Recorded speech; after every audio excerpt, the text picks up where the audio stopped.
میرے نبی نے فرمایا تیرا باپ تیری جنت کا سب سے بڑا دروازہ ہے، اگر تو نے باپ کو ناراض کر کے موت پائی تو تیرے لیے جنت کا دروازہ کھل نہ سکے گا، یہ باپ کا مقام ہے۔ پھر آپ نے 11 شادیاں کی، کیوں کی؟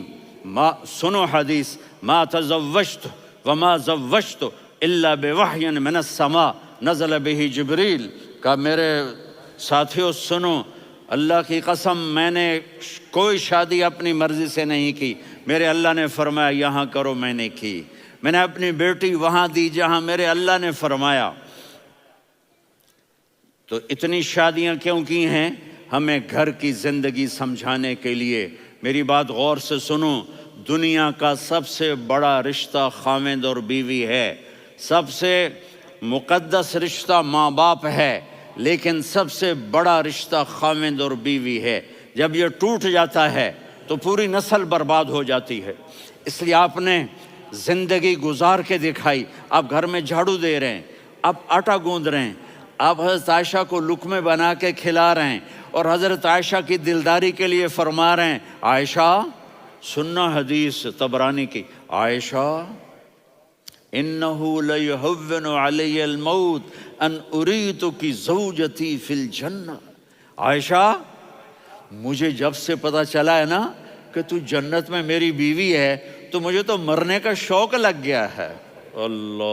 اللہ کی قسم ہمیں سکھانے کے لیے تھا۔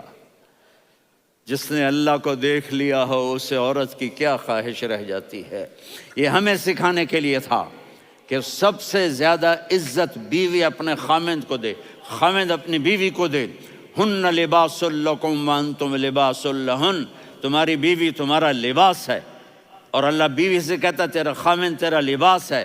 آپ نے 11 گھروں کو کس طرح آباد کیا، کس محبت سے کیا کہ 2 مہینے چولہا نہیں جلتا اور کسی کی زبان پر شکایت نہیں۔ یہ حسن سلوک، یہ محبت۔ حضرت عائشہ کی عمر تھوڑی تھی، جہاد کے سفر سے واپسی ہو رہی، تو آپ نے صحابہ سے کہا بھائی چلے جاؤ سارے آگے چلے گئے، تو صرف آپ دونوں رہ گئے۔ تو آپ نے کہا عائشہ دوڑ لگائیں، سبحان اللہ۔ حضرت اما عائشہ نے نہیں کہا، میرے نے عائشہ دوڑ لگائیں، میں کہا جی لگائیں۔ تو کہنے لگے ہمیں دوڑ لگائی، تو کہنے لگے میں آگے نکل گئی آپ پیچھے رہ گئے۔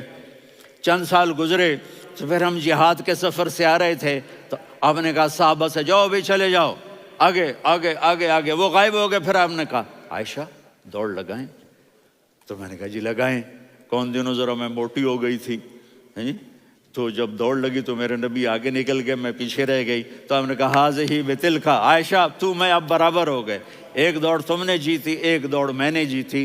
یہ ہمیں گھر کی زندگی سکھانے کے لیے تھا کہ گھر میں بیوی کے ساتھ کیسا ہونا چاہیے۔ اور عورتوں کے لیے کہا اگر میری شریعت میں سجدہ ہوتا تو میں بیوی سے کہتا اپنے خاوند کو سجدہ کرے، تاکہ ایک نسل تیار ہو۔